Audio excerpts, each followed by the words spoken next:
Alberta Premier Daniel Smith unveiled plans for new legislation aimed at safeguarding parental rights here in the province, particularly pertaining to kids who identify with the transgender community. Now, to chat about this in more detail is former independent Cypress Medicine Hat MLA Drew Barnes, who joins us now from the Gas City Medicine Hat. And Mr. Barnes will maybe talk a little bit about some of the additional measures that the Alberta government could enact to impact both parents and kids. Drew, welcome back to BCN. Okay, Drew, let's hear your thoughts on the recent announcement from Premier Daniel Smith and why you believe these changes are being made in regards to parental rights in schools. Well, yeah, I mean, essentially they're good. It recognizes that parents need to be involved in their children's education. It involves that some decisions are best made when we reach our maturity. It gives the opportunity for schools and parents and students and children to work more collectively. There's a whole bunch of good things, but hell, it doesn't go far enough. Um, the progressives, the left, has already reacted, overwhelmingly negative, claiming lawsuits, and they're going to fight forward. And I mean, and of course, we haven't heard if Premier Smith is actually going to put this legislation into legislation, or if it's just a policy. So who knows? So let's look at some long-term solutions and how that's why I'm such a believer in more choice for parents and students. So, what do you believe is potentially missing from the list of essential items you believe should be included in this potential new legislation for parental rights? Well, some things that are missing are more choice for parents and more opportunity for parents to be involved. Let's start with where the education system's at in Alberta, and unfortunately, we're in a free fall. The results are showing more and more that students aren't getting the same quality education that they got 10 or 20 years ago, and compared to the rest of the world, we're not keeping up. So then you look at the agenda of culture and those kind of things on the left, and how that is taken the focus away from what needs to be. So Hal, I know that if we put more choice in education for parents, choice is the only way to hold our system competitive and make it better over the long term. It will allow parents to put in the enactment of families first, and will allow a stronger system for all Albertans. So, Drew, can you explain what you mean when you say that parents have first responsibility? Yeah, I mean, first responsibility for raising their child in the most positive, effective manner. We need parents to be involved every step of the way to ensure that their children are receiving top quality education, to ensure that their children are in a safe environment. Our culture, our country is built on the foundation of families first. So where this starts, Hal, is with parents being the first ones involved in their child's education, to make sure that it is effective and the best education possible, and to make sure it's what they and their children need and want. So, Drew, what can you tell us about the per student capita fully funded pod system? Your thoughts on it? Oh, Hal, it's something that's absolutely necessary to put in the choice and competition that our school system so desperately lacks right now, and needs to compete again in the world. Basically, every student in Alberta costs the government, costs us, the taxpayer, about $25,000 per year. So I envision a system where, let's say, an accredited teacher had 20 students that wanted to be under that accredited teacher's instructions. 20 times 25,000, an accredited teacher should be able to take that pot of money and start and create a school. And how good would this be for a school that's able to focus on things like wealth creation, trades, the basics as well? And how good would this be for the opportunity for parents to be involved in their child's education? And again, our whole system is under stress, and only choice and competition will make it better. So, what kind of skills do you envision really being taught for something like this here? Like you said, trade skills, wealth creation, property rights, perhaps? Yeah, thank you for that. Like, let's start with wealth creation. You know, so many people don't realize that wealth is created from property rights and the respect for the rule of law. Hell, when you look at our Canadian culture now, property rights have been stepped on terribly the last 10 or 20 years. I mean, look at the situation with lawlessness and crime escalating. The rule of law and even access to courts for civil matters is very, very hard now. So I believe that if we could focus our students and our youth on the fact that we need property rights and respect for the rule of law to create wealth. And again, Hal, when you see that Canada slipped to like 30th in OECD countries and our GDP per person and our standard of living is falling dramatically compared to America's and others, we have to do this. And it's best for our children, it's best for our families. Drew, do you believe there should be more support for homeschooling and maybe private schooling, including Christian schools? Absolutely. Christian schools are one of the great things in our culture right now, and they save the province of Alberta, the taxpayer, a lot of money. And so let's enhance that so we can have more options and choice. Likewise, homeschoolers. I just love homeschoolers. You know, many times they've said to me they don't actually want more money, they just want more freedom to teach their children in the way they want. Well, I believe that, you know, a little more support, a little less control from a school board that maybe doesn't provide any extra value would go a long way to make the education for our children better, and how we have to give our kids more opportunity and hope. So, Drew, how do you propose to really balance the rights of parents with the rights of students, which seems to be quite controversial right now? Yeah, we absolutely it is. Again, you know, the majority rule, age rule of 16 and 18 are there for a reason. And I envision a situation where when parents are more involved, when parents feel more comfortable and know that it's more open for them to be involved in their children's school system. And there are consequences if there's choice for these parents, you know, if they want to take their kids to a different school, if they feel that's necessary with more choice. I believe that that will make society better and stronger. It'll give our kids more opportunity, and how it'll make families stronger. It'll give families the opportunity to communicate and work together.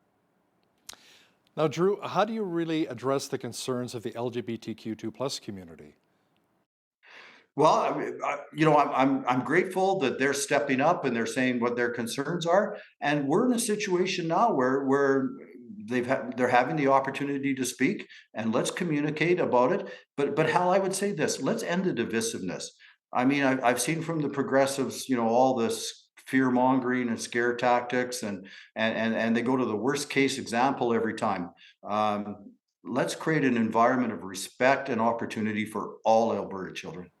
So, how do you think the proposed changes that Premier Daniel Smith is discussing will really impact a student's mental health?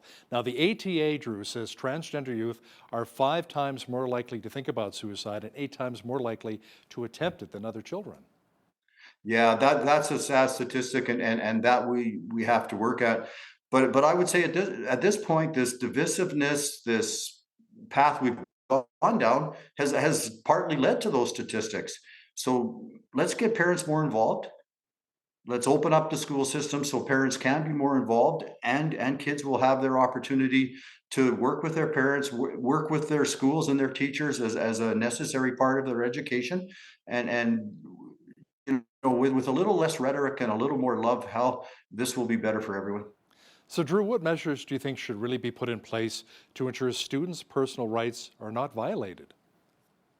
Well, again, I think the measures now where the Premier Smith is talking about, and it was really started by New Brunswick and Premier Moe in Saskatchewan, the opportunity for kids to know that their families are there, their parents are there, that and their teachers are there. There's great support everywhere. We'll protect their rights, and of course, I think that our situation of codifying it to make it clear will be good for everybody, because you know how it is in life, Hal. A lot of times we just want that certainty of knowing the rules, and to have Premier Moe and now Premier Smith come out with some certainty is a good thing for everybody. We will know what the rules are, and we'll be able to work together.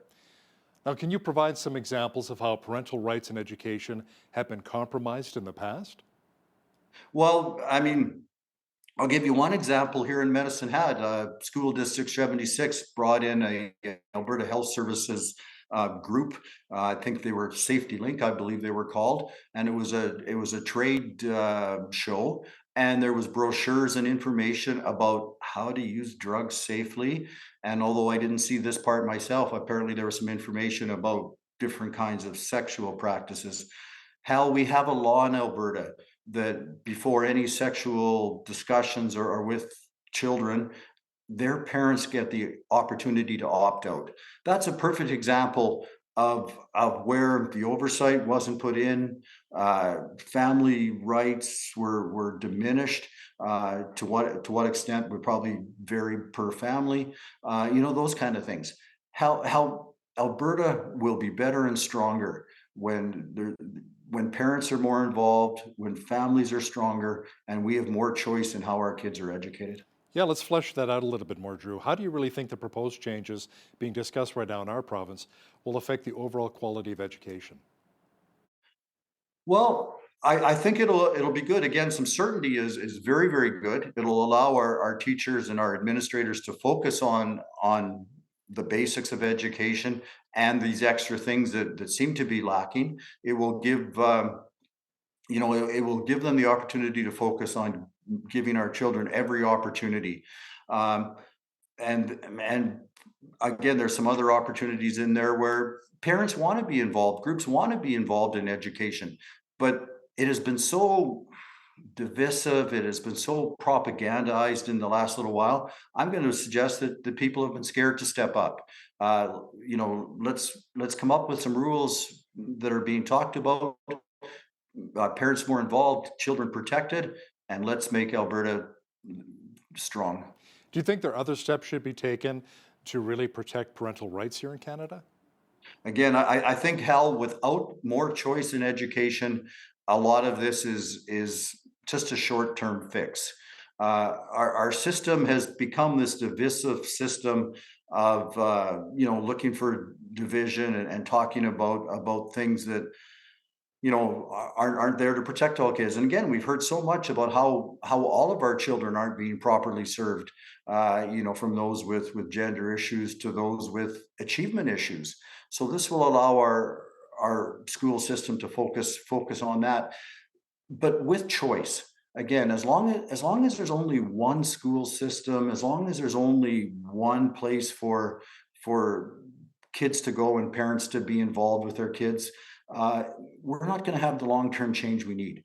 Hal, I know that if we put in choice where I can shop around for the best spot for my child's needs, we will all be stronger. So the Alberta government long term needs to enhance choice, and that is supporting it financially, and that is supporting it legislatively as well.